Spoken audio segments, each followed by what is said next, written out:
వెనకబడ్డాం. ఇవాళ అంతరిక్ష ప్రయోగాల్లో వాళ్ళతో పోటీ పడగలిగే స్థాయికి వచ్చాం. నాసా వాడు వచ్చి ఇక్కడి నుంచి లాంచ్ చేస్తున్నాడు. ప్రపంచంలో అన్ని దేశాల కంటే అతి తక్కువకి అంతరిక్ష పరిశోధనలకి రాకెట్లను పంపిస్తున్న దేశం వాళ్ళ ఇండియా. అలాగే అమెరికా వాడి దగ్గర ఆయుధాలు మనకు కావాలనుకోండి, మన దేశ భద్రత కోసం, వాడికి 10,000 రూపాయలకి తయారయ్యే వస్తువుని 10 లక్షలకు అమ్ముతాడు వాడు. 10,000 రూపాయలకి అయ్యేదాన్ని 10 లక్షలకు అమ్ముతాడు వాడు.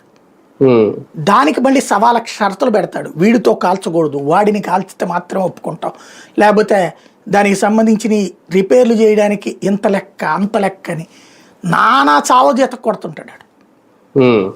అదొక పెద్దన్న పాత్ర అనమాట, బలుపు పాత్ర, ఒళ్ళు కొవ్వు పాత్ర పోషిస్తుంటుంది. అదే ఆయుధాలని ఇవాళ మనం వాడు 10 లక్షల రూపాయల ఆయుధాన్ని మనం 1,00,000కి తయారు చేస్తున్నాం.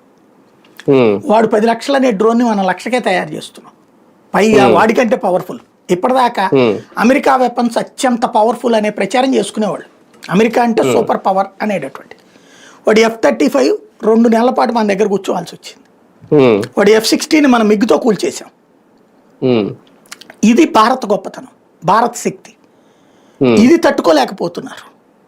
ఇది భయపెడుతోంది వాళ్ళని. అంటే ఆయుధ వ్యాపారం అనేటటువంటిది 3 దేశాలని ప్రపంచంలో అగ్రగామి దేశాలుగా నిలబెట్టింది: అమెరికా, రష్యా, చైనా.